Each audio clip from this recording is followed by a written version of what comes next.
I'm going to call the meeting to order. I want to welcome everyone to meeting number 18 of the House of Commons Standing Committee on Access to Information, Privacy and Ethics. Conformément à l'article 108.3H de règlement, la motion adoptée. Pursuant to Standing Order 108.3H, the motion adopted by the committee on Wednesday, September 17, 2025, and the order of reference of October 28, 2025, the committee is resuming its review of the Conflict of Interest Act. For today, from Brookfield Corporation, Mr. Justin B. Bieber, who is the Chief Operating Officer. Mr. Bieber, you have up to 5 minutes for your opening statement, sir. The floor is yours. Go ahead, please. But just before. En avant? Avant, Monsieur Bieber. Okay. If it's possible. C'est un appel de règlement? Is this a point of order? Yes, probably. Unless you indicate to me what you want the floor for. It's about a letter that it was put on social media, on X, and it was in English, and we didn't have that letter. Do you have that letter? Do we have that letter, Nancy? It's not work of the committee. I think it's Mr. Barrett and the team. Ce n'est pas nécessaire pour moi qu'envoyer des messages. It's not up to me to send private messages to other members of the committee in both official languages.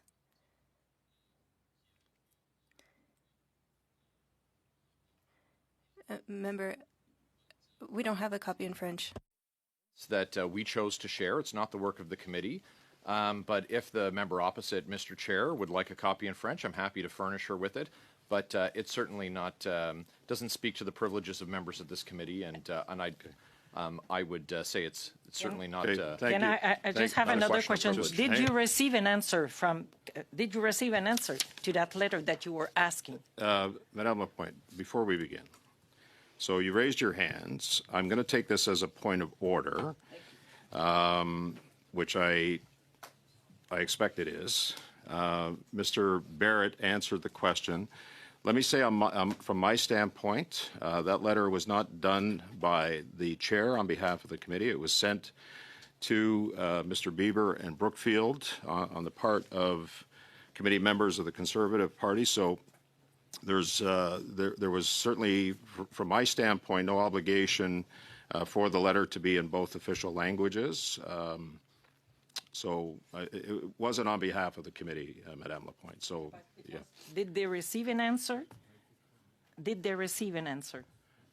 I believe that an answer was distributed this morning. Let me just check with the clerk here. Thank you. Okay.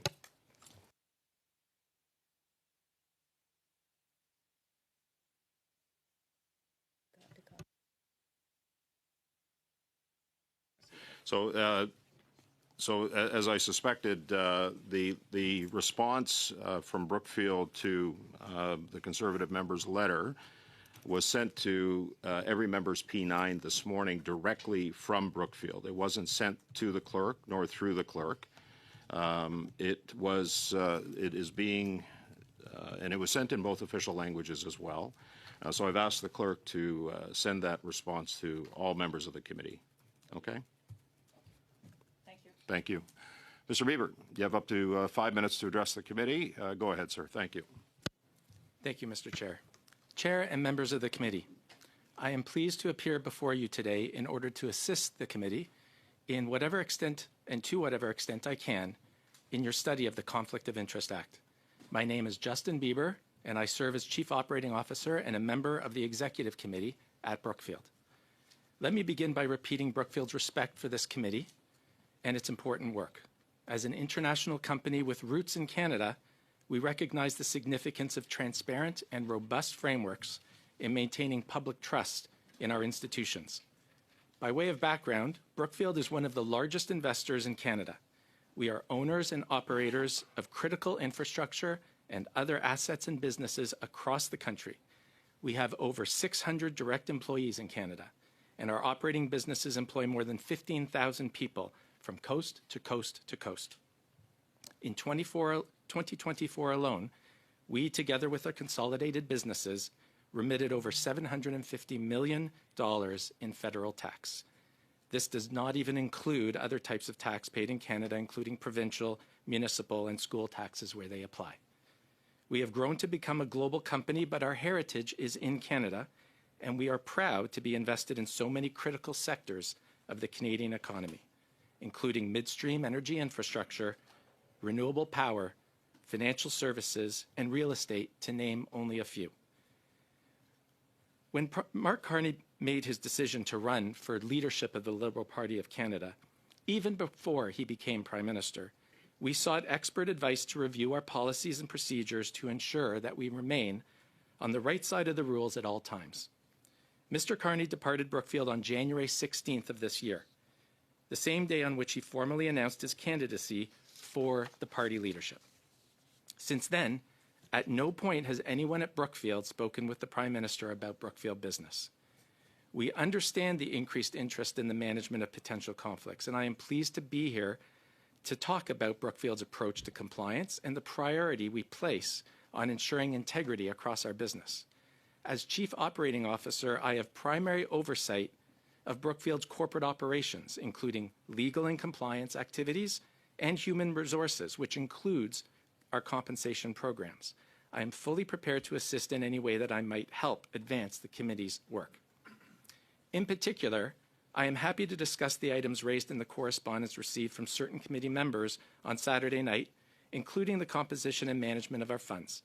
I'm also happy to discuss our general approach to executive compensation, subject to the restrictions related to personal privacy that I outlined in my response letter. The committee members' letter also expressed interest in lobbying activities that may be conducted by companies we work with.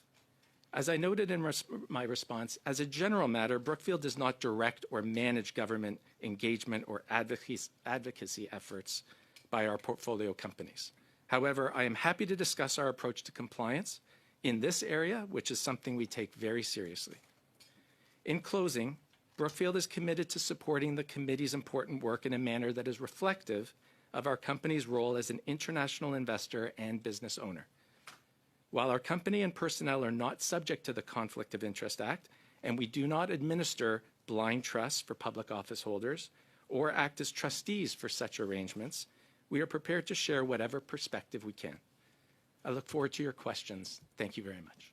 Thank you, Mr. Bieber. I appreciate you being under time so that we can get to questions. We're going to start with Mr. Barrett for 6 minutes. Go ahead, Mr. Barrett. At Brookfield, when Brookfield's value increases, the value of stock options and deferred share units also increase. That's how these instruments work, correct? Yes, when our share price increases, the value of those instruments do increase, yes. And that basic reality doesn't change simply because those instruments would be placed in a blind trust. The value would still rise when the value of Brookfield rises, correct? Yes. So if someone holds Brookfield options and units in a blind trust or not, they personally benefit when Brookfield performs well. Isn't that right? Anybody who holds those instruments, whether during employment or following employment, derives the benefit from those instruments. That's correct. And any instrument can be sold, bought back, cash settled, or unwound in an instance where, for example, if Parliament required by law divestment by sale, that possibility exists, correct? The Prime Minister would have certain instruments as part of our long-term incentive plans. There are certain instruments that are less liquid than others. I'm happy to get into the details of that if you wish. I would, but the premise is what I need to settle is that they can be sold, bought back, or cash settled or unwound. It is possible, should it be a requirement. Is that correct? Yes, it's possible. Thank you. Long dated, they're long dated, so we get that. But that's generally how compensation contracts work. That's not some kind of unique. That's not something unique to Mr. Carney, since you brought him up. Well, long term, yes. In some cases, exercisable in shorter horizons. In some cases, the ultimate value is received far into the future. Can you explain briefly how stock options or deferred share units and notional long-term incentive plans work at Brookfield? What drives their value? Yes, I'd be happy to, and I will try to be brief. Helpfully, all disclosure relating to Brookfield stock options and deferred share units is disclosed in detail in our public filings, so it's very much available. In a nutshell, stock options are rights to acquire shares of Brookfield at a certain price, and those exist and during their pendency are exercisable, subject to vesting, because when we award them, people take subject to vesting schedules. So even though you awarded them, they have to vest during the time that you are with Brookfield, and then exercisable for stock that can then be sold into the market. Deferred share units are slightly different. They also track the value of a Brookfield share, but they are not actually shares. And when they mature, they are paid out to the individual based on the value of the share at that time. They are the second component to some of our LTIP programs. Are you able to give us approximate value range of options and deferred share units that Mr. Carney still holds? As I said in my response letter, that's personal and private information, and that's not something that Brookfield is permitted to disclose to the committee. Well, what I will say is that you enjoy parliamentary privilege while you're at this table, and this committee is not constrained in its ability to request information or documents. But I'll move on for the moment. Okay. Increases in Brookfield's performance increases the value of the instruments that Mark Carney still holds. So he makes more when Brookfield does better. Yes? In relation to the stock options and deferred share units, yes, as the value of Brookfield increases, the value of those instruments increase. There are also carried interest entitlements that relate more specifically to funds that we manage. So speaking of funds, the Global Transition Fund is one that Mr. Carney was directly involved in. Are you able to provide us with details of the investments that are inside it that drive the value of his position or those who hold a position in it? Yes, so I believe you're referring to Brookfield Global Transition Fund 1, which was launched during the time that the Prime Minister was with Brookfield. And I can confirm that all of the investments made in that fund are contained in the annexure to the Commissioner's screen document that has been published.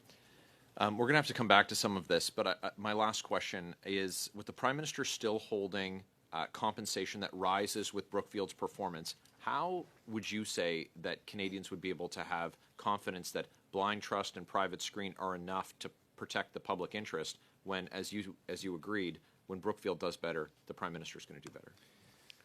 And that's a very fair question. I need a quick response, and if you can you? Well, I think it's based on whether or not the conflicts can be managed. I'm happy to talk about that further. Thank you, sir.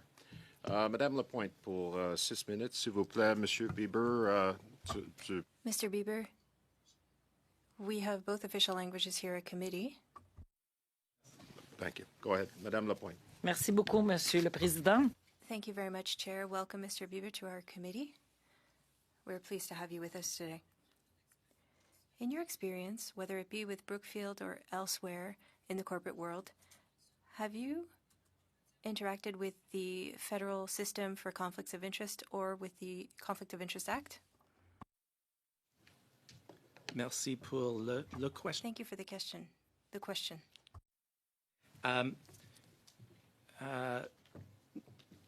Brookfield as a private enterprise is not subject to the Conflict of Interest Act.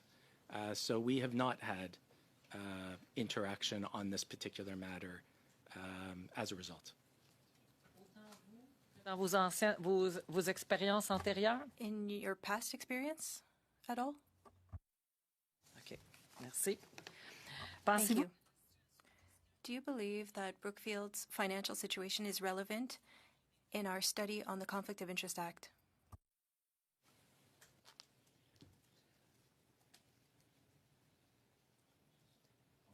Oui, certainement. Of course, I can repeat. Do you believe that Brookfield's financial situation is relevant in our study on the Conflict of Interest Act? Thank you for the question. My view is that since the Conflict of Interest Act really does not apply to private enterprise, and its implementation and adjudication should be the purview of government, the ethics commissioner, and the other government apparatus that exists in order to manage those who enter government and exit government. I would say that private enterprise likely has little to say about those mechanics. Merci. Thank you. Throughout our study, witnesses have talked about tax havens, and they said that any country could be accused of being a tax haven, including Canada. In your experience in the business world, is this an accurate description of the environment internationally? Thank you for that question as well. No, I think that's a gross mischaracterization of our global taxation system. We at Brookfield, like many sophisticated institutional investors, invest all over the world. And we invest in large businesses in their home jurisdictions. When we do that, we are buying businesses with employees, large management teams, and assets on the ground, and those businesses pay tax in their jurisdictions. The caricature of the taxation system as being in tax havens is not apt, because what we are actually trying to do is create tax transparency so that after-tax proceeds from those companies can then be returned to investors with no friction, and then tax paid by those investors in their home jurisdictions. And the tax legislation in Canada recognizes that. It affords institutional investors such as ourselves to utilize those frameworks in order to compete globally and in order to ensure that our investors are receiving the maximum after-tax proceeds that we can generate.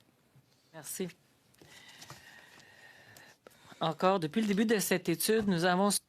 Throughout the study, we've heard colleagues state that your business would be avoiding paying taxes in Canada. What would you like to respond to Canadians who are listening to us right now who could be concerned by such accusations, given the important activities of Brookfield in Canada? Thank you. As I said, what I would want everybody to know, and what all of our investors all over the world, our shareholders, our clients, some of the most sophisticated institutional investors in the world know, is that contrary to some of these so-called publications, we pay all taxes that are due and payable in all jurisdictions in which we operate. And as I mentioned before, the structures that we put in place actually facilitate the payment of taxes in the appropriate jurisdictions where they should be paid. Quelles mesures votre entreprise... What measures does your business implement in order to pay all of its taxes in Canada? Well, we have very significant reporting and tracking across all of our businesses. We are meticulous in ensuring that our records are always up to date. We have strong governance principles in place with all of our businesses.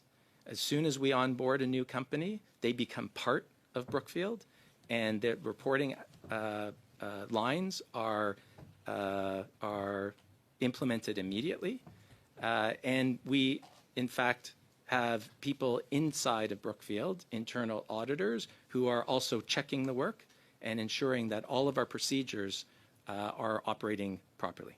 Merci beaucoup. Merci, Madame Lapointe. Mr. Bieber, Thank you, make Ms. sure you have, Lapointe. please, Monsieur Thériault pour 6 minutes, s'il vous plaît. Commencez. Mr. Thériault, you have 6 minutes. Thank you, Chair.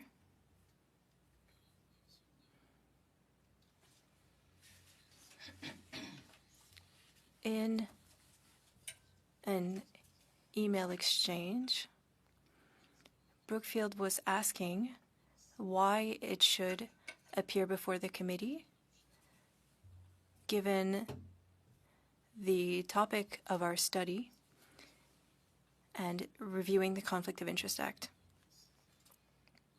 I wanted to specify what our mandate is. We need to review whether or not to extend the scope of the legislation. We want to increase transparency, prevent conflicts of interest, avoid potential or apparent conflicts of interest,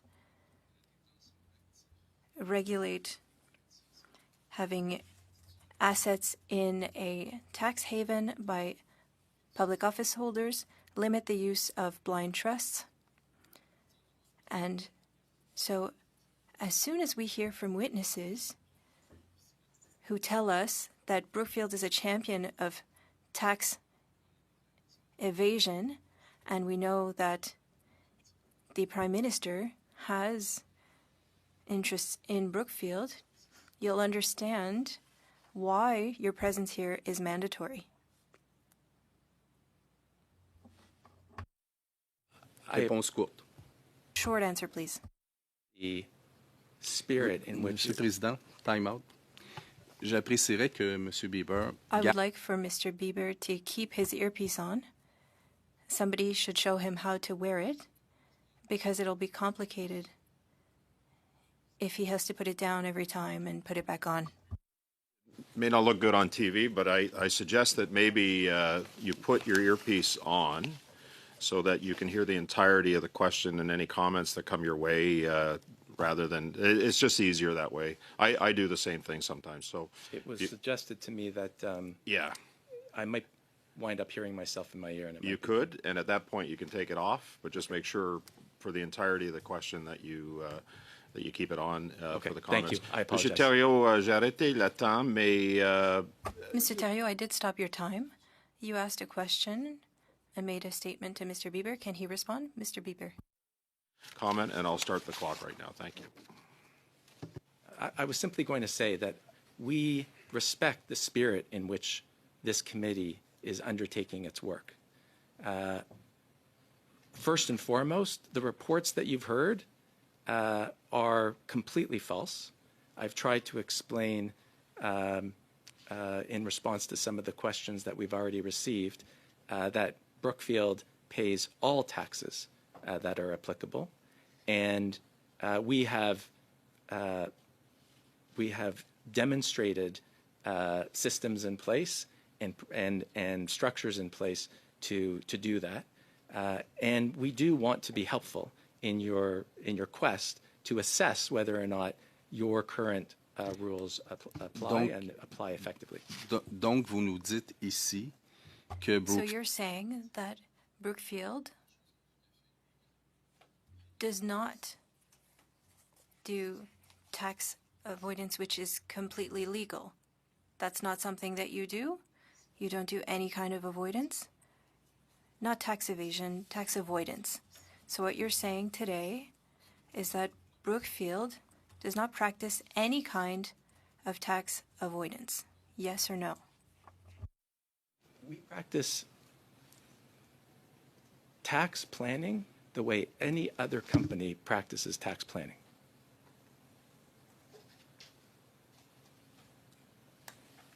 je comprends que vous ne voulez pas utiliser le I terme understand that you don't want to talk about tax avoidance, which is a technical term, and I understand that you're not the only ones who do tax avoidance. We understand that it is completely legal, But we are looking into this because it's not because something is legal that it is morally acceptable. There's a study by the Canadian Revenue Agency, and you must understand our concern, and it shows that the federal government is missing out on $26 billion in taxes every year. And for the category of tax avoidance, it's about $3 billion per year, which is not insignificant.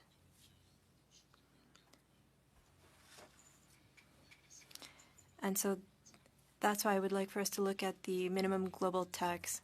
How much time do I have left, Chair? 1 minute, 40 seconds, Mr. Thériault. What I would like to know is whether or not Brookfield benefits from from Mr. Carney's statement where they do not have to pay the global minimum tax.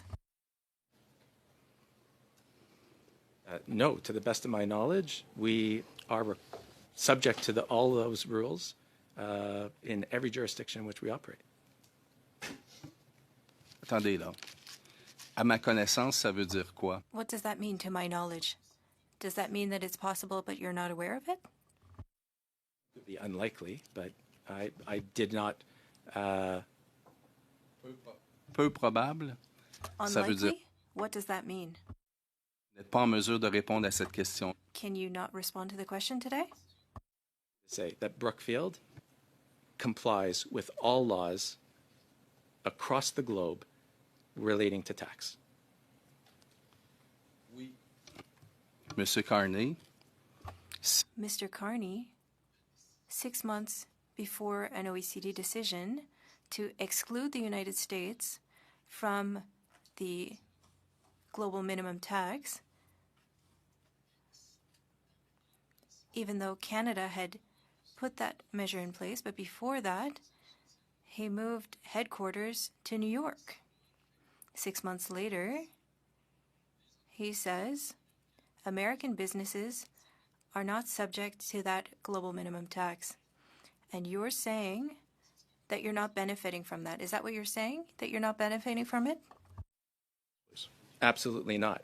Okay. And we didn't move anything. Okay. And I'd love the opportunity alors to talk pourquoi to le faire? No, that's it. Thank you. You may get the opportunity, Mr. Beaver. It won't be from me. It may be from some other members of the committee. We're going to conclude the first round. We're going to go to the second round. Mr. Cooper for 5 minutes, 300 seconds. Just also want you to be mindful of the interpreters as well, please. So ask the question, response, ask the question, just to make sure that the interpreters everything's in sync here. So, okay, thank you. Go ahead, 5 minutes. Thank you, Mr. Chair. Thank you, Mr. Bieber. I want to ask you some questions about carried interest payments that you alluded to earlier. Mr. Carney's ethics disclosure indicates that he is entitled to carried interest payments, which are essentially future bonus pay from the Brookfield Transition Fund 1, which he helped set up. Mr. Carney also co-chaired the Brookfield Transition Fund 2 as well as the Catalytic Transition Fund. Is Mr. Carney entitled to carried interest payments in respect of those funds? No, he's not. And the reason for that is we were in the process of setting up those funds when Mr. Carney decided to leave Brookfield to pursue the Liberal leadership. And we had not yet instituted any allocation of carry from those funds. Those funds had not yet been raised.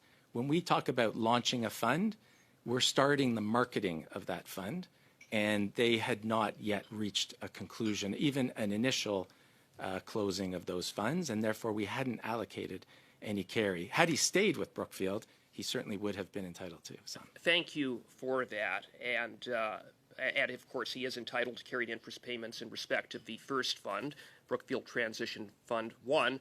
I just want to confirm that that fund is registered in Bermuda. Registered in Bermuda? Yes, I believe that one is. And the Brookfield Transition Fund 2 is also registered in Bermuda? I don't have that information at hand. Well, I would note a March 26, 2025 CBC News report that indicates that the Ontario Business Registry indicates that the governing jurisdiction for the Brookfield Global Transition Fund 1 and the Brookfield Global Transition Fund 2 is Bermuda. I presume you're not disputing that. I won't dispute that. And and I would also just ask that the Catalytic Transition Fund you'll confirm is registered in the Cayman Islands. I can take that away and make sure that I'm not misspeaking on which jurisdiction it's part of. I think you know the answer to that. It's yes. So I want to ask you a little bit about the schedule of payments with respect to carried interest from the Brookfield Transition Fund 1. When does the fund mature? Transition Fund 1 would have a maturity of 10 years plus a 2-year possible extension, which would take it to 2032 to 34, I believe. 2032 or 2034. So it would be at that time that the carried interest payments would be paid out. Towards that. And I would say that regardless of where the fund is actually established, everything that I mentioned in relation to Madame Lapointe's question hold for everything in that fund. Now, just in terms of what is in that fund, there are new investments in that fund, correct? There are investments in that fund. They're not necessarily new. But if there were new investments in that fund, that would increase the value of carried interest payments, would that potentially? If additional capital were invested in that fund, it could, if they're good investments. Okay. Now, Brookfield CEO Bruce Flatt was quoted in a National Post article dated March 15th, 2025, in which he described carried interest payments in the following way, quote, "Put simply, carried interest is our share of the profits realized on an entire fund subject to that fund exceeding a minimum target return for clients. If we meet fund expectations, we get 20% of the profits," close quote. So you would agree that that's an accurate characterization of how carried interest in respect to the fund works? I think that's a fair summary, subject to that. The subject to is a very significant part of how carried interest works. Right. So Brookfield ideally would get 20% of the profits if the threshold had been met or exceeded. Now, in terms of carried interest payments to the managing partners, what is the range? What is the percent of that 20%? Well, it completely ranges by fund. And I'm asking with respect to the Brookfield Transition Fund 1. Need a quick response, Mr. Bieber, please. It's a proportion of the total that Brookfield is I'm entitled asking to. what is that portion? Okay. May have to come back to that, Mr. Cooper. Okay, thank you. Ms. Church, for 5 minutes. Go ahead, please. Thank you, Mr. Chair, and welcome, Mr. Bieber. Mr. Bieber, just picking up on a few points that were raised by my colleagues across the table, you were kind of cut off in your answer talking about the move of Brookfield Asset Management. Can you elaborate on what you were going to say in terms of the actual implications of that transfer of structure? Yes, thank you. So I was in the process of explaining that nothing, in fact, moved in relation to the designation of New York as our principal office for purposes of the asset management business. That asset management business was launched close to 30 years ago, and we grew it within Brookfield Corporation for close to 25 years. As that, we launched it in Canada, but it, as I think the committee is well aware, has become a global alternative asset manager. The scale of that has been driven in large part by the clients that we have and the jurisdictions in which we've had those opportunities. The United States, being one of the principal capitals of the world in investment flows, drew a lot of our business into the U.S. organically as the business evolved. When we decided to launch Brookfield Asset Management as its own separate publicly traded company, at the same time, the S&P, which regulates what companies are in or out of various indices, changed its rules and made it easier for Canadian companies like us to possibly qualify for inclusion in U.S. indices. And we were already in possession of a company. We were already a company at Brookfield Asset Management with significant girth and presence in the United States. And we designated our New York office, which already existed, as that principal office, which is perhaps something we should have done beforehand, but certainly the change in rules made that beneficial to us. Nothing moved. We changed the designation of our principal office. No people moved, no assets moved, no investments changed. Thank you for that. And let me maybe just ask you, because that's a great way to segue into, just talk to me a little bit about Brookfield's headquarters. You're headquartered in Canada. You're headquartered in Toronto, correct? Brookfield Corporation is, yes. Yes. You're one of Canada's largest employers We and are. companies. We are. How many employees do you have as a company? Across Brookfield and our portfolio companies, over 15,000. 15,000. And how much federal tax do you pay in Canada? You mentioned it in your open remarks. $750 million last year. So would you say that you are proudly Canadian? We are proudly Canadian. Let me ask you about another topic that my colleagues opposite have raised around conflicts of interest. Presumably you have to deal with conflicts of interest in a corporate context. Sometimes. What are some of the tools that you use to manage conflicts inside Brookfield? I appreciate that question. Conflicts do arise from time to time.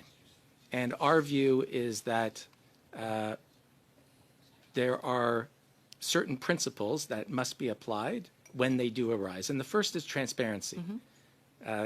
We have systems in place to ensure that when conflicts arise, they're identified. Once a conflict is identified, there are really only two ways to resolve a conflict. One is to avoid it altogether, to terminate it in some fashion, and the other is to have it consented to or approved by an unconflicted decision maker.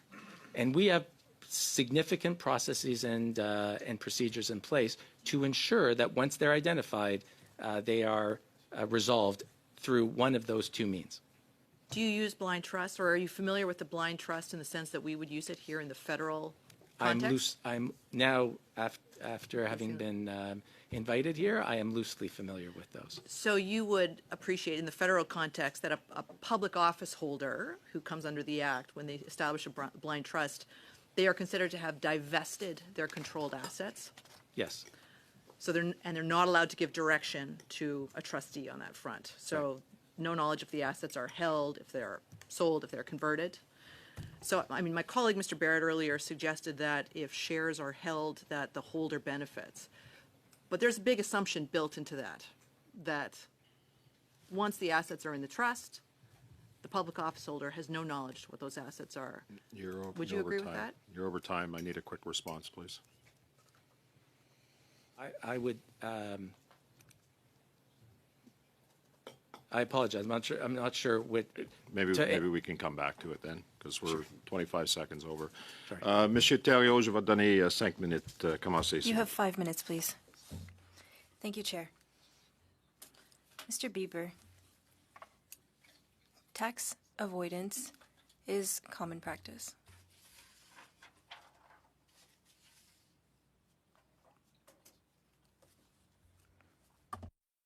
Fiscal, c'est une pratique. Tax avoidance is a common practice.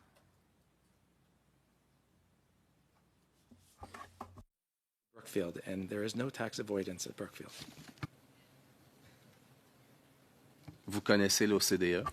You know Si the vous connaissez OECD. l'OCDE, If you know the OECD, and the OECD, in order to counter tax avoidance globally, and they decide at the G20 to implement a policy for businesses to pay a global minimum tax of 15% in order to avoid tax avoidance, which allows them to not pay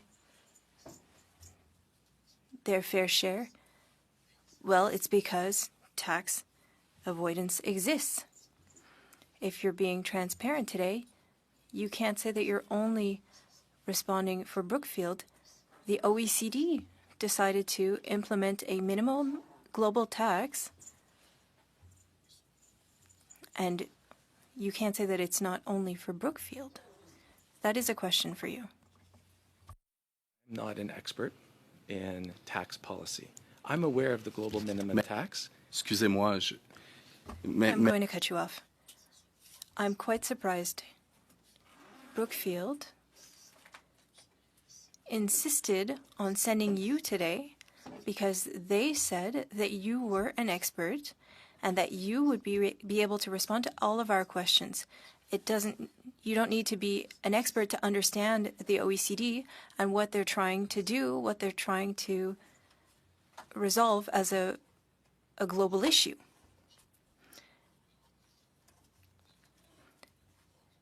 I have a lot of reservations regarding how you're testifying today. I believe that you are avoiding to respond to questions. So I talked about tax avoidance, and now you're avoiding the questions. I'm quite disappointed. I was expecting more. How much time do I have left, Chair? 1 minute, 30 seconds. 2 minutes and 30 seconds. You've said, without a shadow of a doubt, that the measure taken by the OECD and that your change of designation to the United States has not brought any advantages to you and did not allow you to be excluded from the global minimum tax. You're saying that Brookfield is paying its global minimum tax of 15%. Paying all applicable taxes in every jurisdiction, including any jurisdictions that were required to implement a global minimum tax. And Mr. Theriault, I will say as well that the reason why the change had no impact on Brookfield is because Brookfield Asset Management Limited, both before and after the designation, remained a British Columbia company and therefore taxpayer in Canada. Non, je répète ma question. I'm going to repeat my question because you're not answering it. Does Brookfield pay its global minimum tax of 15%? On paye tous nos impôts. You're saying that you pay all of your taxes. I'm asking you the question, are you paying the global minimum tax of 15%? Every jurisdiction where it applies. Merci. Thank you. Merci, Monsieur Theriault. Thank you, Mr. Theriault. Mr. Gould, you have 5 minutes. Thank you, Chair. Mr. Bieber, Brookfield has investment projects throughout the world. Do you have any activities in rare minerals like lithium? We do not have direct investments in lithium, to my knowledge, no. Est-ce que vous avez des projets d'investissement dans des Do you have investment projects in housing? Yes, we do. Est-ce que vous avez des projets d'investissement? How about for trains like the high-speed rail? Is that something that could be interesting to Brookfield in Canada? We don't necessarily target rail, passenger rail, but we do have cargo rail. Est-ce que vous avez des intérêts, des investissements dans les Do you have any investments in clean energy? Est-ce que vous avez des projets, des investissements? And how about nuclear projects? We do, through our investment in Westinghouse. Est-ce que vous avez aussi des projets dans... And what about data storage? We do. Est-ce que vous avez des projets... AI? Il y a beaucoup de ces projets-là qui... A lot of those projects can also be found in the federal budget. For some of those, would they require permits environmental agreements. Some of those require negotiations with Indigenous communities, and it would help Brookfield if the government could offer assistance for those projects, correct? Would have to apply for whatever permits are required, and we don't expect to be treated any differently than any other business in doing that. And we do it through our portfolio companies, which I'm happy to explain. Est-ce que ça serait raisonnable de penser Would it be reasonable to believe, given that the Prime Minister, Mark Carney, left Brookfield on January 16th, and you said it in your opening remarks, that he would have been aware of potential investments for Brookfield for the next 5 to 10 years? Well, our investments tend to be very chunky investments in large-scale companies. So our pipeline of opportunities tends to shift over time, and the pipeline of opportunities 1 month may be very different to another month. So he wouldn't know what. Ma question est simple. Est-ce que My question is a simple one. When Mark Carney left on January 16th to become leader of the Liberal Party and then Prime Minister, was he aware of Brookfield's orientation in his role as VP? He must have been aware of something. I thought you were asking about specific investment opportunities. He was certainly aware of the strategies that we were pursuing in our funds. We're actually very public about it. Anybody who reads our disclosure would understand what our strategy is. que le budget fédéral présentement peut Could the federal budget assist you in solidifying certain contracts, given that the federal government will be facilitating certain projects? I'm not close to every single portfolio company we have. We have over 2,000 businesses that we own as part of all of our funds and our investment strategies. What I can say is that Brookfield, like any other business, and our portfolio companies, like any other business, will assess policy. They're informed of policy at the same time as everybody else, and will react in the manner that is in their best interests. donc tout ce que So what I listed out to you in Brookfield's investments, that, and they can be found in the federal budget, is that a coincidence, or was it implemented because that's what needs to be done? I can't speak to what the Prime Minister has in mind. We don't speak with the Prime Minister about policy or any other matters that would impact Brookfield's business. But in reviewing the policies that the Prime Minister has espoused, I would say they're good for a host of different industries, Okay. and how it plays out for any particular company is very uncertain. Thank you, Mr. Beaver. Merci, Mr. Gourde. Mr. Saini, 5 minutes, please. Go ahead. Thank you, Mr. Beaver, for coming. We had expert in the past from tax point of view. Tax avoidance is not illegal in Canada. Any company to do business in any country wanted to make sure it's a profitable business where they invest. Whether it's Cayman Island, whether it's Bermuda, or whether it's Canada, our tax are so very good. There are a lot of companies who are investing in Canada today because we need them. We need businesses to grow. We need economy to grow. Is there anything wrong? What my opponent's been asking for all these times. Is there anything wrong? I would say that no, tax policy is engineered to ensure that Canada remains competitive, and every country certainly in developed economies, has the same objective. And it's a competitive world. And we have to be able to compete on a level playing field with other companies. But we do it in accordance and applying all rules and complying with those rules. Has Brookfield ever been charged criminally or under tax laws for being a bad corporation? No. So as long as you are doing business in Canada or across the world in a fair way,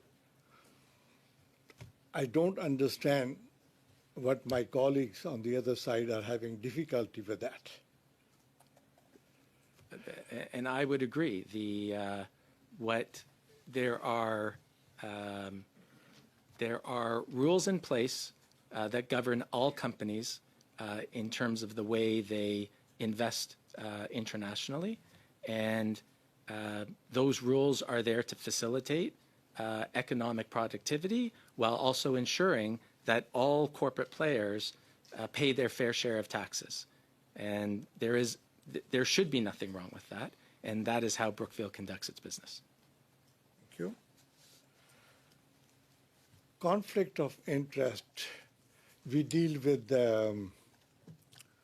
screens, we deal with blind trust.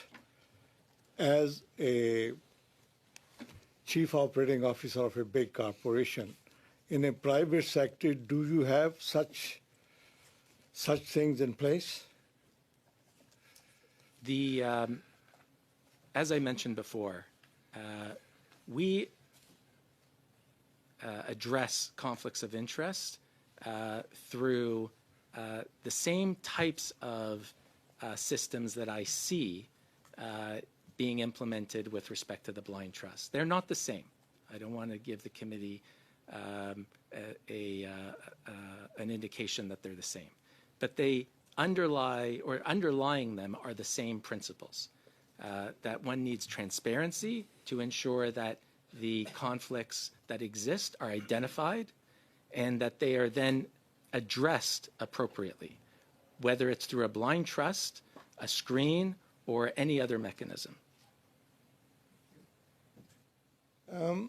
If we wanted to change tax laws, that is up to the Parliament of Canada.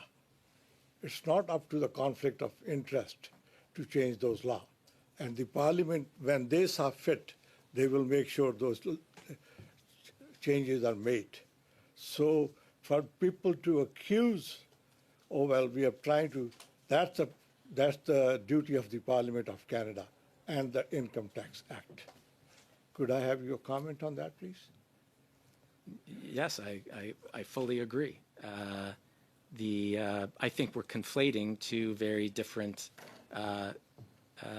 matters, topics, between a piece of legislation that is designed to manage and oversee the behavior of personnel who enter government and how anything that they bring to their office from their history is addressed versus tax policy, which is a completely separate topic.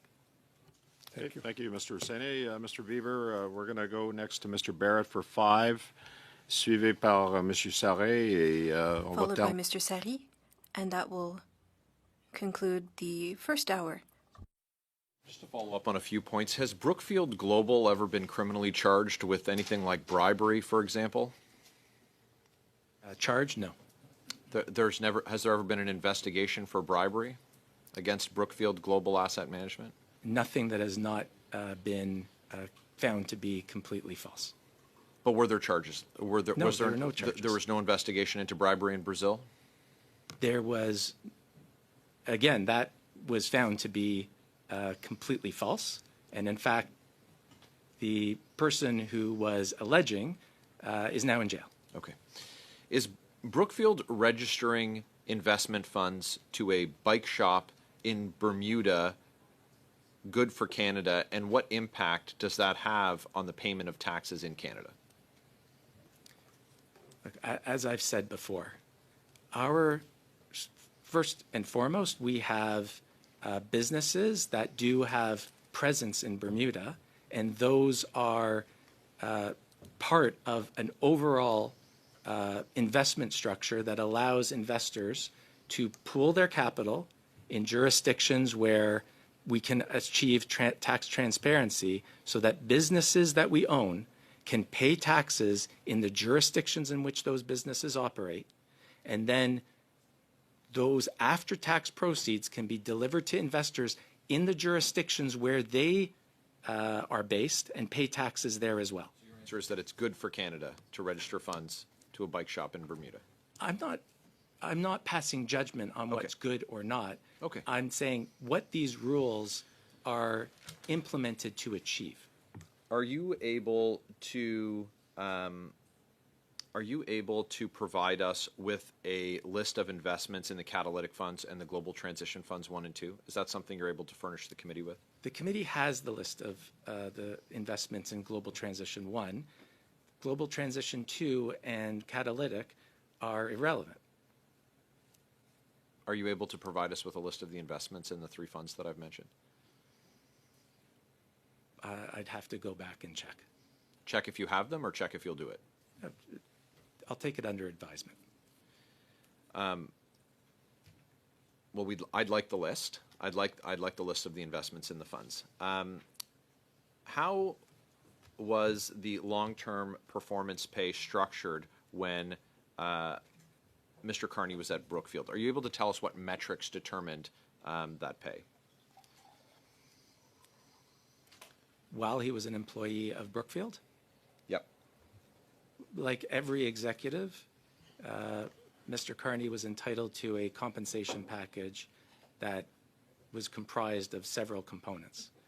He would have been entitled to a base salary, a short-term annual bonus that's generally expressed as a percentage of that salary, and then the long-term incentive plans that align all of our executives with our shareholders and our clients in both the funds and in the overall performance at Brookfield. When Mr. Carney left Brookfield, did he retain his unvested interests on standard terms, or were any of his arrangements modified because he was entering public life? He left on standard terms. He terminated his employment on January 16th. Standard he took terms. everything that was vested and departed. Can you tell us what role Mr. Carney personally played in Brookfield securing financing from the Central Bank for the People's Republic of China?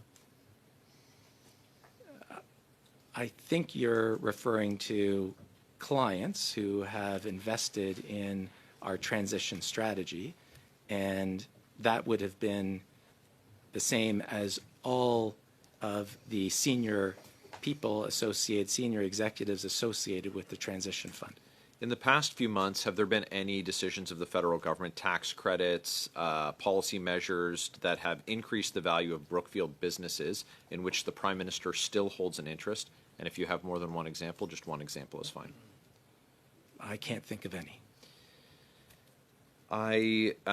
So in November, Brookfield announced $100 billion in AI infrastructure expansion, $650 million in renewable power, and major U.S. nuclear activity through Westinghouse. Would you agree that government policy in these areas could increase the value of the Prime Minister's Brookfield-linked compensation? That's a very tangential line to draw. It will all depend on whether this is good for nuclear. We believe is an incredibly important component. Yeah, to I support any nuclear energy. I'm just wondering if it'll improve the Prime Minister's financial position personally. There is no way to tell whether it will or will not. Thank you. Monsieur Sarri, 5 minutes, s'il vous plaît. Mr. Sarri, you have 5 minutes. Quebecers MP, I prefer to speak in French. If you can put your hand, it will be like. Thank you so much. Merci beaucoup, Monsieur le Président. Merci. Thank you, Chair. Thank you, Mr. Bieber, for being with us today. And thank you for answering our questions. My goal in this committee, and for those who are listening to us, for Canadians who are listening to us, I want us to simplify our discussions as much as possible. And I think that you have a lot of experience, whether it be for governance or managing a business, and it would be good for those listening to us to understand our transparency. Given your experience, have you ever had to deal with such a situation, managing legislation or public regimes, whether it be to understand requirements of legislation or to ensure that your practices follow the rules? If I understand the question correctly, I don't have any personal experience, and no one at Brookfield has any personal experience with formation of legislation, evaluation of legislation, whether legislation is suitable or the creation of legislation. What we do at Brookfield is take that legislation and determine what procedures and steps are needed in order to comply with it. Is that a fair answer to your question? Exactly. Yeah. Moi, ça m'intéresse bien évidemment. I'm interested in Brookfield, and because you're here, I would like for us to benefit from your experience as a witness. You understand governance in general, and if I were a Canadian asking a question, and when a public office holder puts his assets into a blind trust, he does not have access to the information, cannot influence the management of it, the trust. Do you believe that it is a tool that is effective and that can reach the goals that were sought in order to ensure that there is no interference regarding one's assets? Look, it's very hard for me to opine on matters that involve legislation and government apparatus that I'm not very familiar with. From my review of some of the committee's materials, Mr. Chair, I'm generally aware of the framework that has been put in place and that is being administered for the Prime Minister. What I've tried to say is that the blind trust is a component of that. I understand it, and it's really the components in total that will dictate whether or not this committee determines that the apparatus that has been put in place will be effective or not. It includes the screening. It includes who's making the decisions in order to ensure that decisions are being made on an unconflicted basis. Toujours, excusez-moi, merci. Toujours dans le même domaine. Still talking about the private sector now. And in order to assist us in writing our report and in order to assist Canadians who are tuning in, there are mechanisms throughout the world in order to prevent conflicts of interest, whether it be real or the appearance of a conflict of interest.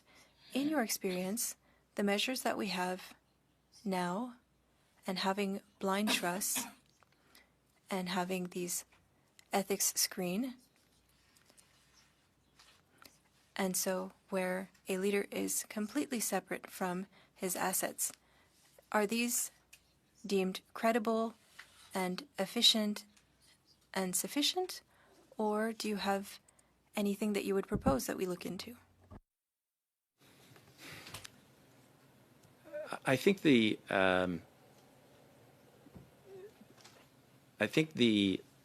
structure that has been put in place can function appropriately, and it's one that the private sector does not traditionally use.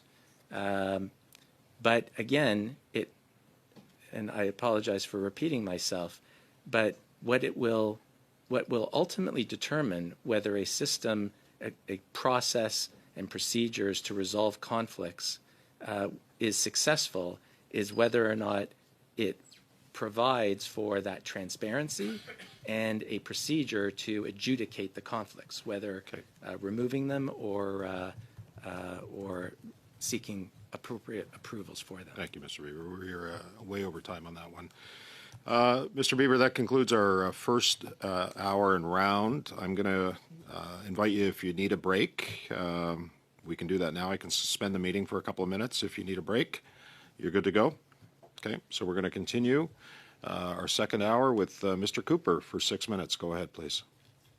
Mr. Bieber, I want to follow up on carried interest payments. I asked you about the proportion that those entitled to them would receive. You said there would be a range. I presume that the payment would be consistent with industry standards. Would that be fair? It would be in line with industry standards? Yes, that's fair. And I would note that a managing partner would generally be entitled, as I understand it, to about 3%. That is the industry standard, and I would note that the Brookfield Transition Fund 1 is a $15 billion fund. If Brookfield gets 20% of the profits, then 3% of that 20%, which is what could apply or would be in line with what Mr. Carney would stand to gain. He would stand to make tens of millions of dollars in future bonus pay from the Brookfield Transition Fund 1. Now, I don't think that that's the right, you're not using the right math, because what is industry standard would be very much based on how large the fund is. Are you disputing that Mr. Carney stands to make millions, if not tens of millions of dollars? Look, our investments may be very, very, very successful. Yeah, so you're not so disputing that. I'm not saying one way or the other. You're not disputing that. Now, It's certainly not a fact. Thank you. So with respect to SEC filings, there are 141 investors in the Brookfield Global Transition Fund 1. You indicated that this committee has... Sorry, where do you get that information from?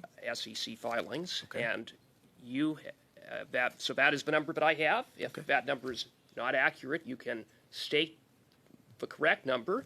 I don't have that detailed information at hand. But you indicated that, well, you seem to have some detailed information because you told the committee moments ago that we have a list of all of the LPs, a list of all the investors. Because I reviewed the annexure to the document that the Ethics Commissioner released publicly. Well, what we have in the annexure is the reference to Mr. Carney's interest in that fund, Yes. reference to the fact that he is entitled to carried interest payments. Yes. What we don't have is a breakdown of what the LPs are in the fund. We don't have that. The identity of the LPs? We don't have that. Okay. So would you undertake to provide this committee with an identity of the LPs? We don't disclose the identity of the LPs in every single fund that we have. I don't think that there's any reason to do so here. Well, I think there is a reason to do so here, insofar as Mr. Carney stands to make millions, if not tens of millions of dollars from future bonus pay based upon the performance of that fund. Mr. Carney knows which public policy decisions might impact upon fund success, which in turn impacts his future bonus pay. These represent conflicts of interest or potential conflicts of interest, and at the present time, they're hidden conflicts of interest because Mr. Carney hasn't revealed what those holdings are, even though he helped set up the fund. I misunderstood your question. You're asking me, what has the fund invested in?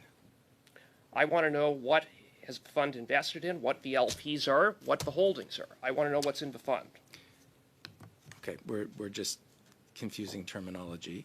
What I've told you is that in the annexure, the fund's holdings, each of the companies that BGTF1 holds is in the annexure. Yeah, it's not. Each company. And there's only one, by the way, that is in Canada. It's a company called Entropy.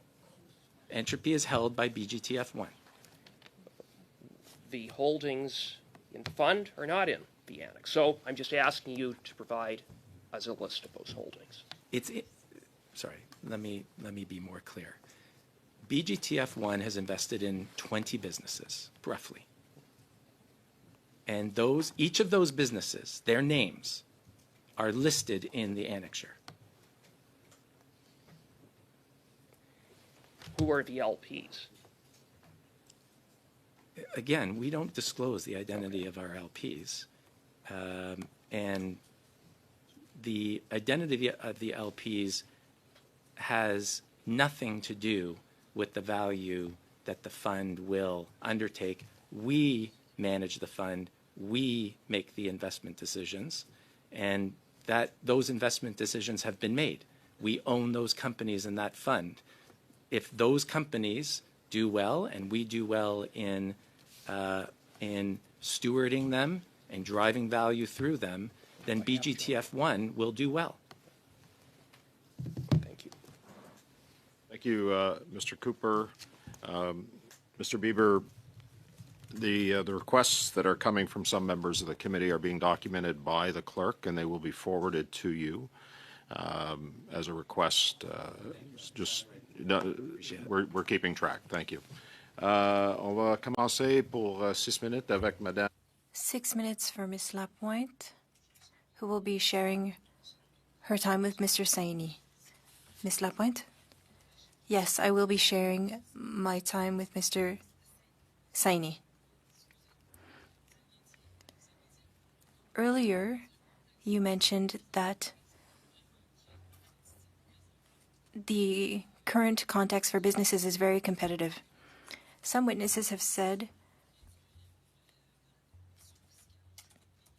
that there are countries that try to offer a better tax situation in order to stimulate economic growth. Governments need to find a balance between fairness and the economy. Do you agree with this description of global economic competitiveness? I fully agree that the global investment environment is excessively competitive. We work hard every single day to identify investment opportunities that we bring to our clients. And yes, we're aware that countries as well compete for those investment dollars and undertake strategies and policies to attract capital in very legitimate ways in order to ensure that they are attractive places in which to deploy capital. And we, as well as all of our peers and other international investors, pay close attention to those policies, particularly when they align with our sectors of focus. Merci. Comment vous évaluez la position du Canada dans cette compétition? Is Canada looking more towards one side than the other? How do you see Canada's position? Look, I think Canada is a very attractive place to invest. There's always, more ways in which Canada can ensure that it is competitive. And we ourselves are big investors in Canada, as I've said. I think, the current government has made it very clear that they're very focused on that. Je vais juste continuer un petit peu. Earlier, and you talked about limited partnerships earlier, LPs. What does that mean exactly? LPs is typically the term used for investors that we bring into the fund. They're our clients. We call them LPs, which is short for limited partners, because most of the pooled capital vehicles that we create are limited partnerships. It's just a standard aggregating vehicle for bringing those investors in. But one shouldn't confuse LPs for the assets that we hold in the fund. C'est la parole à mon collègue, Monsieur. I will now be giving the floor to my colleague, Mr. Saini. Thank you.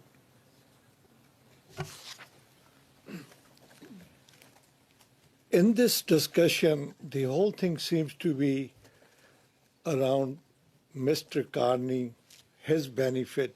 If anybody was holding that position, whether it was me, yourself, Mr. Cooper, they would have still the same exact benefit as Mr. Carney had? Or was Mr. Carney exceptionally different from the rest of your people who hold those positions? No, as I mentioned before, Mr. Carney, when first was compensated like any senior executive of his occupying his role, and his departure was completely ordinary course. We were obviously keenly aware of why he was departing, and we took legal advice in relation to what we needed to do. But as far as his compensation was concerned, he left with what any other employee of Brookfield would leave with. He left with his vested long-term incentive plan instruments, nothing more. Thank you. I think as a Canadian, I am very proud that we have a leader who has the vision and a thinking 10 years ahead of time so our country could be back on our footing as a strong, comparative nation doing business in the country. I find question on the opposite side to be that Mr. Carney is some kind of a guy who's a crook, nothing more than that, and I find it very disturbing. And I'd like to hear your viewpoint on that. Well, I had the opportunity to work with Mr. Carney over 5 years, and I found him to be an exceptionally talented executive and a person of great integrity. And I know that there's been a lot of work that has been implemented to the ethics screen that was put in place. And I know that he would want it to work. We had people from the Prime Minister's office, from Privy Council. We have commissioner from the ethic, and our standards when it dealing with blind trust and conflict are the gold standard in the world, are the top notch. And do you have any suggestion if we can improve them any better? Very quick response. We're over.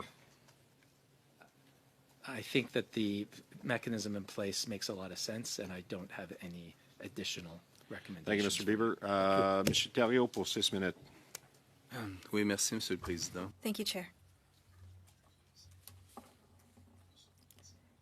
According to Mr. Cloutier and Ms. Alpin and Ms. Desplantes, and these are investigative journalists, at the end of October, or rather, Brookfield Asset Management, under Mr. Carney, on March 29th, this article was published. Up until January, Brookfield had not paid taxes for over 3 years, according to its financial statements. Ms. Alpin, who is a tax expert from the Université de Québec en Outaouais, found that data in a document sent to the United States, and under Mr. Carney, Brookfield did not pay any taxes between 2022 and 2024, while declaring $1 billion in benefits, or profits, rather. She goes on to say that taxes are paid elsewhere, but given the complex structure and having activities in many countries, makes an analysis very difficult. She believes that Brookfield seems to be very present in tax havens such as Bermuda, Barbados, the Cayman Islands. 14 businesses linked to Brookfield are in the Pandora Papers.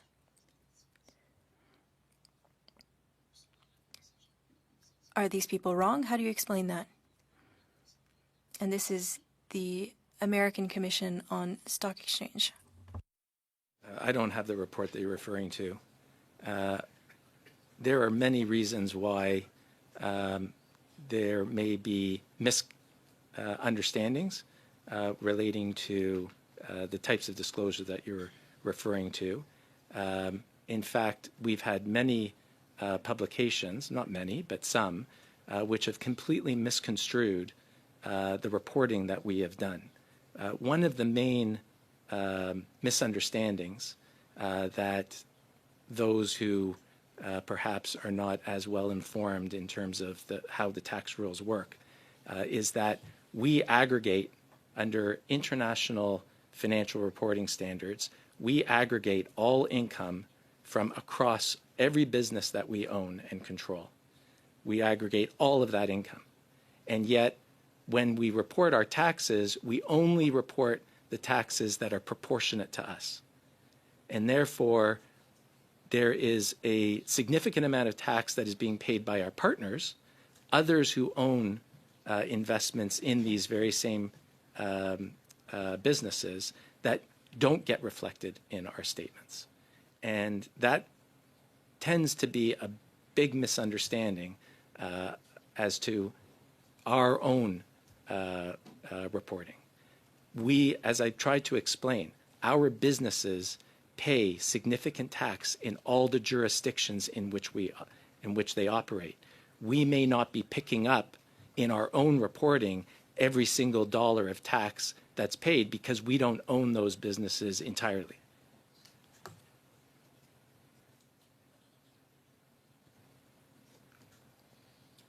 Brookfield de 2022 à 2024. So from 2022 to 2024, Brookfield paid taxes?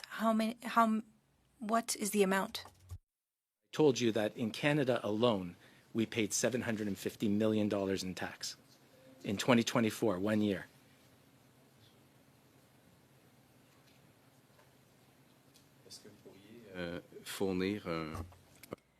Could you send us in a written response regarding 2022 to 2024, regarding the report that was made that I referenced? Can you share that with the committee, please? I'll have to take that under advisement.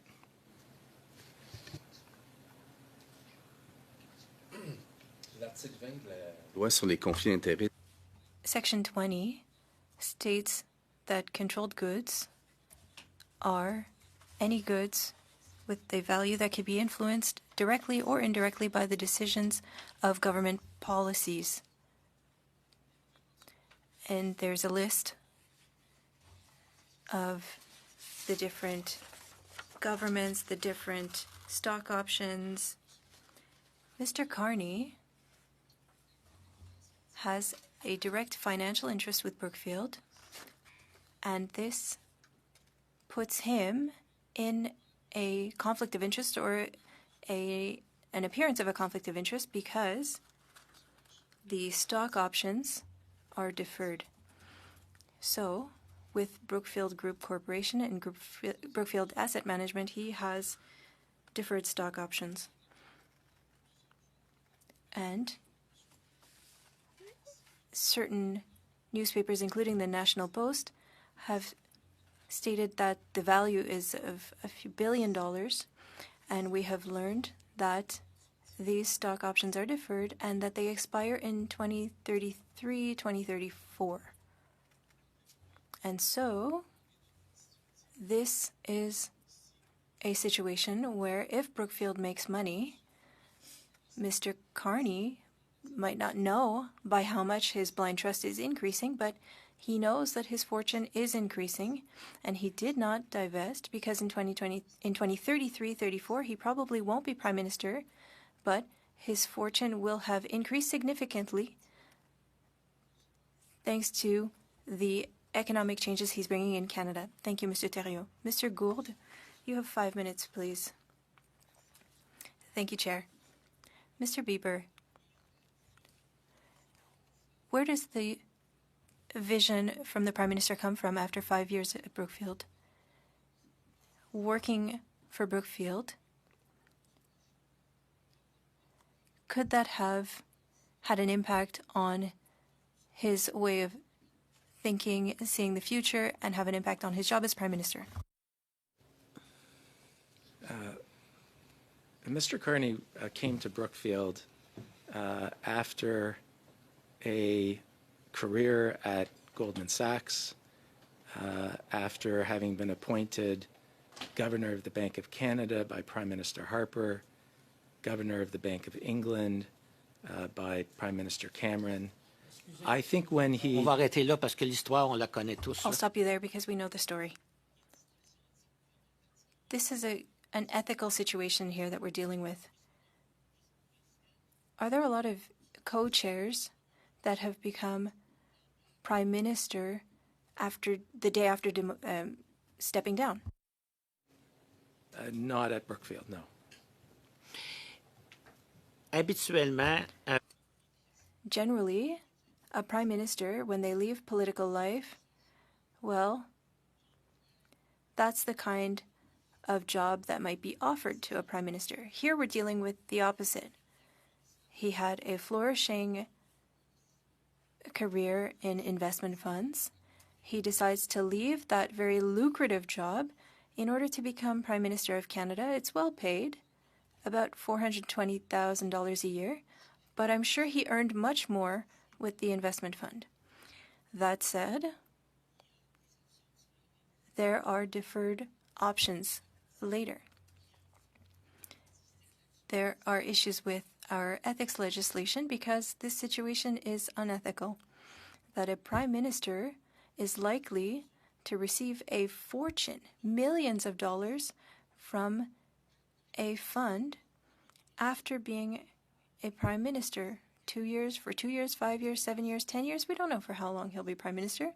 But what we do know is that he can have an influence on investments and could be having private-public partnerships with businesses that are funded by Brookfield and that indirectly will build capital for him in the future. Are you comfortable with such a situation, given that Brookfield is a fund that is well respected throughout the world, but you might be creating a situation that you might not be proud of ethically? I don't think it's appropriate for a private enterprise to opine to government as to how the government should be regulating this matter.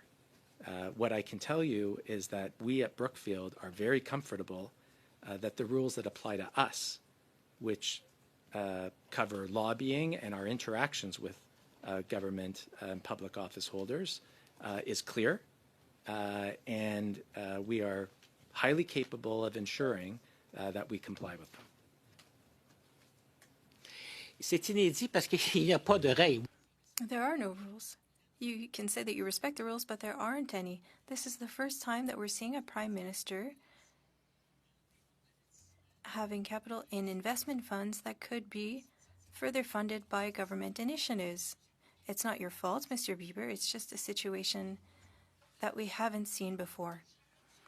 I think it's never been seen before, even globally, and now it's happening here in Canada.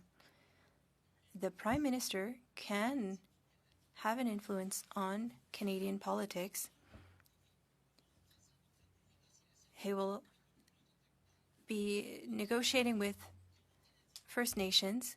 Canadians will be paying in order to help businesses with oil and gas, minerals, other areas. It's Canadians who are going to be paying for it, and it's Brookfield and its businesses that will be reaping the benefits from that. So benefits to Canada increases profits for Brookfield, and that's never before seen. Are you still comfortable with that? Response that always seems to get to you with a very quick response, Mr. Bieber, but I need a quick one. We're able to comply with the laws that apply to Brookfield. We do that every single day, and we expect all of our companies to do the same. Okay, thank you. Ms. Church, 5 minutes. Go ahead. Thank you, Mr. Bieber. You've been, I think, a a very patient participant in this late season fishing expedition. I want to give you an opportunity to answer the question about how Brookfield is managing its interaction with the Prime Minister and with government. You touched on this earlier, but maybe you could expand a little bit in terms of how the company as a whole is actually treating this relationship. Thank you for the question. So as I mentioned that when the Prime Minister decided to terminate his employment with Brookfield, we sought expert advice in terms of ensuring that the rules and regulations that apply to Brookfield as a private enterprise continue to be robust and appropriate to our organization. We have, I'd say, compliance comes from strong culture and tone at the top. And we have, whether it's anti-bribery and corruption, health and safety, whatever the requirements, we have strong policies and procedures that we put in place in order to manage the application of those regulations across our business. We do that through training of our employees across all of our 2,500 employees, and that training occurs annually. And then at the end of every year, at least annually, we seek certification from employees that they have complied with those programs. On top of that, we then, and I mentioned it earlier, have a team of internal auditors, close to 100 across the globe, who help us test and ensure that our processes are appropriate and that any areas for improvement are addressed. Now, more broadly, with our portfolio companies, we have over 2,000 businesses at any given point in time that we are managing across all of our strategies. And those businesses are managed through a governance framework, which ensures that management of those businesses are capable and tasked and empowered to run their businesses in the best interest of that business. We started before our asset management business was launched as owner-operators of businesses. So our bias to investing is to ensure that decision-making is as close to the business as possible.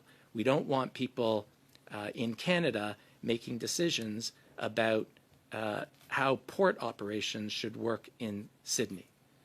So we are looking at a framework where we provide governance, we provide oversight. In some cases where we have to be stringent, such as anti-bribery and corruption, we ensure that all of our businesses adopt very specific policies, and otherwise we want to make sure that the businesses are able to operate freely and in the best interests of the company. As far as lobbying is concerned, which is what applies to Brookfield, we ensure that those businesses adopt rules and policies similar to ours, but managed at the portfolio company. And management teams of those portfolio companies are accountable to us as normally sitting on their boards to ensure that all of those processes and procedures are in place, just like we are accountable to our board for the same. Maybe changing tack for a moment. How many shareholders are there in Brookfield? Ballpark. Thousands. Thousands? Tens of thousands? Tens of thousands. I'm interested because in our conflict of interest framework federally, we look at instances where there is a broad class of persons affected or an issue that affects a matter of general application. So it's interesting that there's that many. You also mentioned that you have reviewed the Prime Minister's screen in Annex A. My colleagues were asking you about the Global Transition Fund. It is your understanding that the investments from that fund are listed in Annex A They are. as part of the Prime Minister's screen? They are. Thank you very much. Thank you, Ms. Church. Mr. Thériault, second minute. Merci, Monsieur le Président. Thank you, Chair. Brookfield has natural gas treatment facilities, pipelines, and nuclear facilities, oil sands, is present in ports and rail. These are all areas that are targeted by C5. In responding to my colleague earlier, you said that Mr. Carney understood or was aware of Brookfield's future strategies. Were you surprised that one of his first actions was to table C5 that targets those areas that I listed out? Thank you for the question. Those sectors are critical sectors for the health of the Canadian economy. Am I surprised that the Prime Minister would be seeking to ensure that critical industries of our country are being maintained and indeed enhanced? No. And I haven't read Bill C5 in detail, but in response to your direct question, I would say we read we read legislation and policy the same as everybody else does, but these are critical industries that are very important to the Canadian economy. Est-ce que Do you believe that Brookfield should recuse itself so that Mr. Carney is not in a conflict of interest? Should they remove themselves from these projects? Or do you consider that Mr. Carney should recuse himself from all decisions that need to be made when Brookfield would be involved? What I would say to that is it's, again, very difficult as a private enterprise to make recommendations as to how government should address when conflicts occur among members of government. I would say it would be unfortunate if private enterprise were impacted. ce que je comprends de votre réponse, What I'm understanding from your answer is that you agree that there might be at least an appearance of a conflict of interest or perhaps a true conflict of interest. Look, it's not for us as a private enterprise to be weighing in on these types of considerations. All I can speak to is how we conduct our business. vous savez que le projet de loi C5 Bill C5 suspends legislation that had been implemented over the years that allowed us to respect environmental standards that were amongst the highest standards. You should also know that if a project is of general interest, well, it's enough to set all of that legislation aside. That's what C5 does. And so, a business that's going to say to a minister, here's my project, it's of national interest, they can bypass all of the legislation, including C5. That's the legal context that I wanted to share with you regarding that bill. That's what the legislation does. even if you don't want to opine on our work, do you understand the work that we have to do? And do you understand that objectively, because that was the Prime Minister's first action, do you understand that objectively there is an appearance of a conflict of interest given the fact that the Prime Minister has long-term and deferred options? Do you understand that? I appreciate the question, and I know you've asked it in several ways. And I appreciate you're passionate about it. And what I will say is I'm here, and I'm here because we do respect the work of this committee.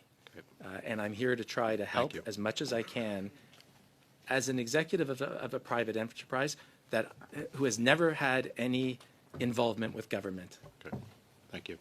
Merci, Mr. Thériault. Mr. Barrett, for 5 minutes. Go ahead. Do you know Mr. Carney? I do.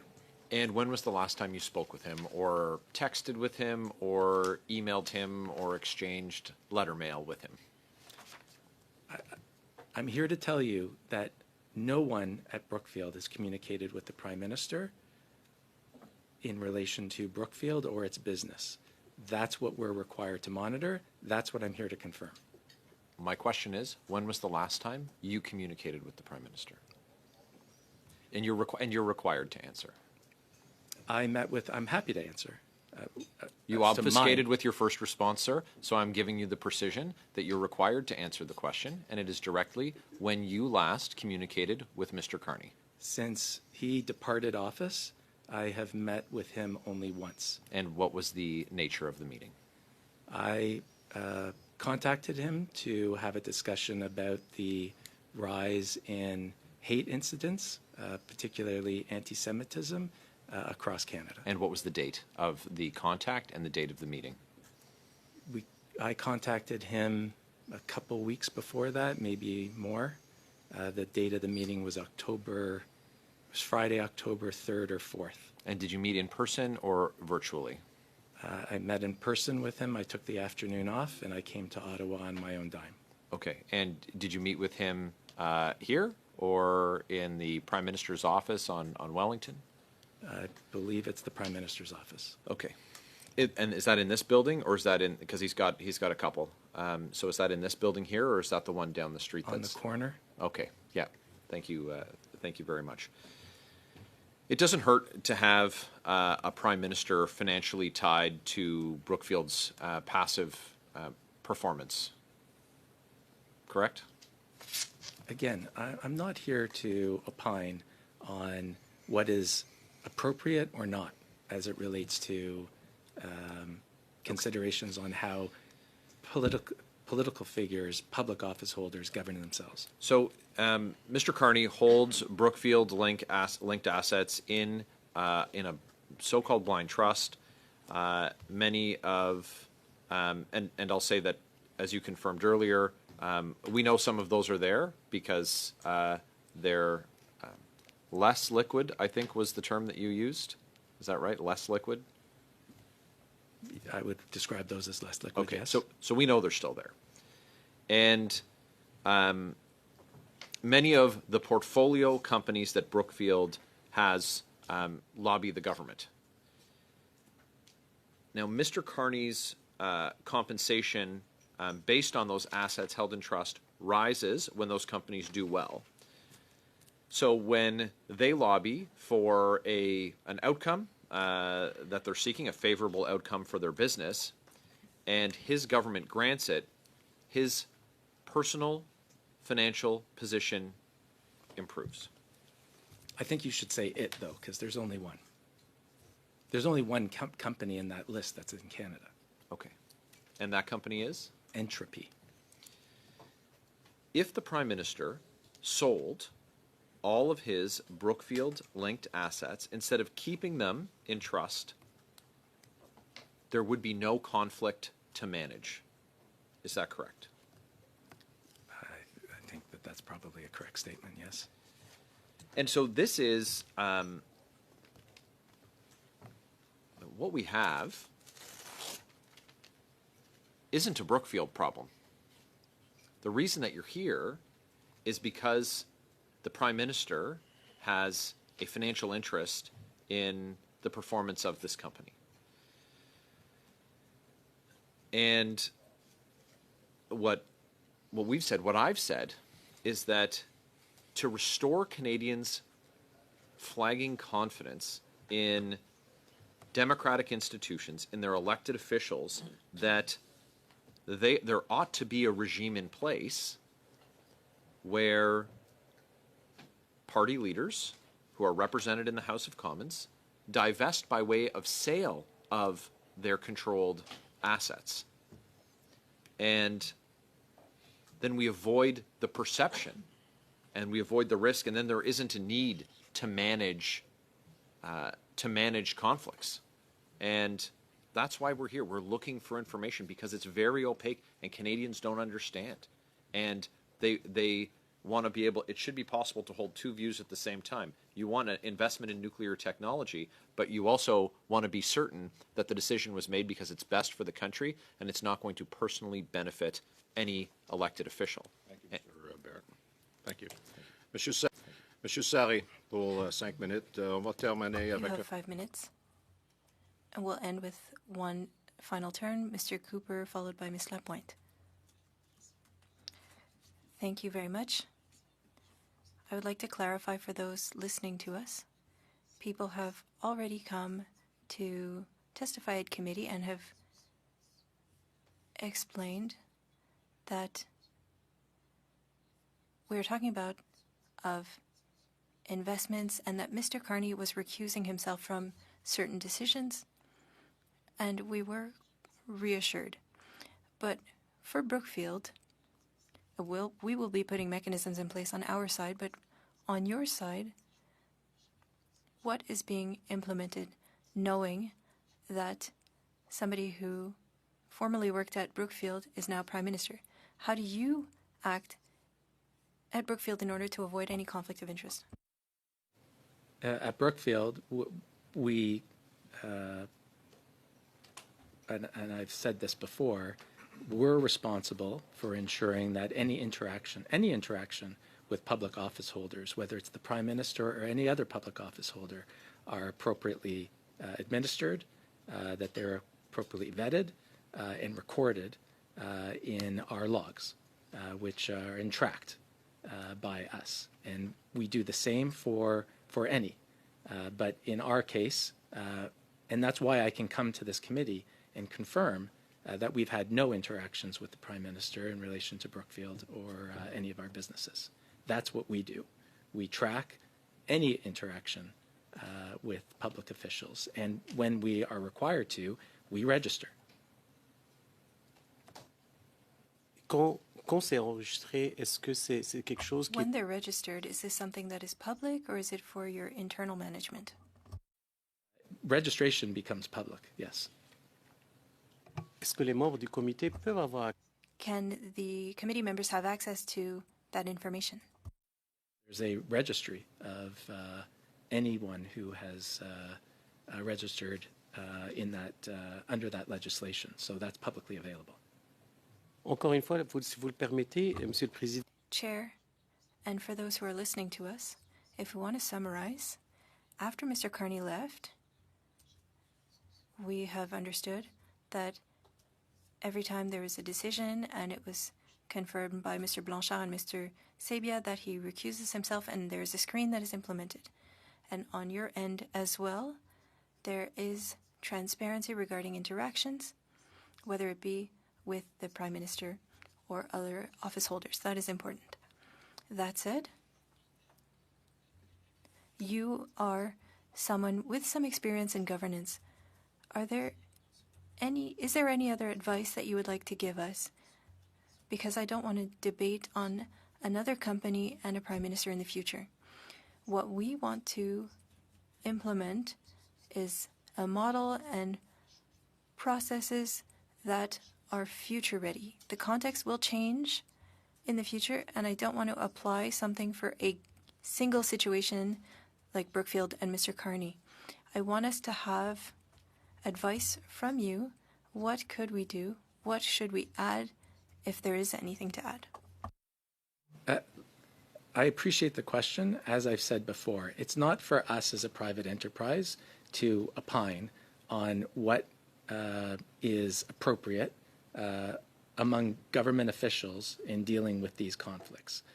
What I've said is that we, as a private enterprise, respect the rules that apply to private enterprise.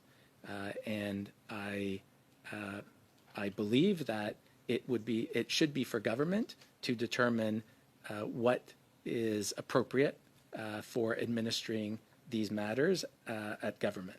But I understand that what has been implemented has been in place for quite some time. It was suggested to me that this was actually implemented 2 decades ago in similar circumstances. So to your point, yes, these instances in a variety of cases can arise. J'aimerais bien terminer plutôt avec I would like to end on a comment, Chair, instead of a question, if you will allow it. I find it unfortunate, and I appreciate your experience and your background and your testimony. That said, you are correct. As a private company, a private enterprise, you don't need to give an opinion. But we've been hearing baseless accusations. But anyway, I would like to thank you, Mr. Bieber. Mr. Cooper. Thank you, Mr. Chair. Mr. Bieber, you stated earlier that there are 2,000 Brookfield-owned and operated companies. I would note that only 103 of these companies have been publicly disclosed by Mr. Carney and are subject to his ethics screen. In other words, 95% of Brookfield companies are not the subject of the ethics screen.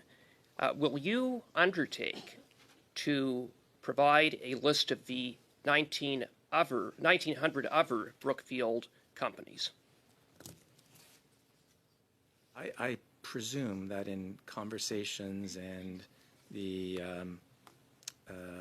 and discussions with the ethics commissioner, that list was produced based I'm asking on you, will you undertake to provide us with a copy of that list? Because when a Brookfield company makes money, Brookfield makes money. You said that. And consistent with that, the success of any of these companies contributes to the value of Mr. Carney's stock options. And so I would submit that it is of material interest. Canadians do deserve the right to know what these other 1,900 companies are, 95% of which are not subject to the ethics screen. So again, will you undertake to provide that list? Many of those would have no ties to Canada. So the answer is no. Is that your answer? I will take it away. You'll take that under advisement? Sure. Okay. I will. Now, you stated in answer to my previous round that the 20 companies that are part of the holdings of the Brookfield Transition Fund 1 are listed in Annexure A. The problem with that is that they aren't identified as being part of the holdings of that fund. So we don't know what those companies are by looking at Annex A. And I would submit that that is a problem from the standpoint of transparency, because these companies are disproportionately the most lucrative part of Mr. Carney's future bonus pay. So will you undertake to provide a list that specifically sets out the holdings in that fund so that we can see exactly what they are? Because there is no transparency. Well, there would be perfect transparency to the ethics commissioner, and I think that question should be addressed to the No, I'm ethics asking, commissioner. I think there's an interest for Canadians I to know understand. a level of public transparency. You can provide us with a list. You already know what the 20 companies are. So But I think that should first be addressed to the ethics Well, I'm commissioner. asking you. So your answer is no? My answer is you should be speaking to the ethics commissioner about it, because there is perfect transparency with him. So I will take that as a no, but you're not prepared to undertake that. Now, I also asked you a question about what are the LPs?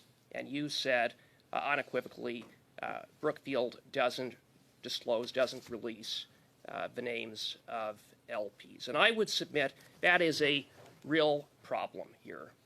And I'll tell you why. Because Mr. Carney set up the fund.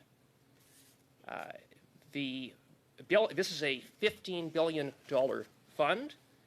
We're talking about deep pockets here, formed with investments based on deep relationships that Mr. Carney has. And I think Canadians deserve to know who is invested in Mr. Carney's future bonus pay. I note that a Fitch ratings report shows that 27% of the 21% of those funds are the pool of the funds are banks. 23% are from sovereign wealth funds. So is Mr. Carney beholden to the Qatar Investment Authority? Is he beholden to the Saudis? Is he beholden to the Bank of China? We know he got a $276 million loan from the Bank of China when he was the chair of Brookfield in November of 2024. So I would submit that it is material.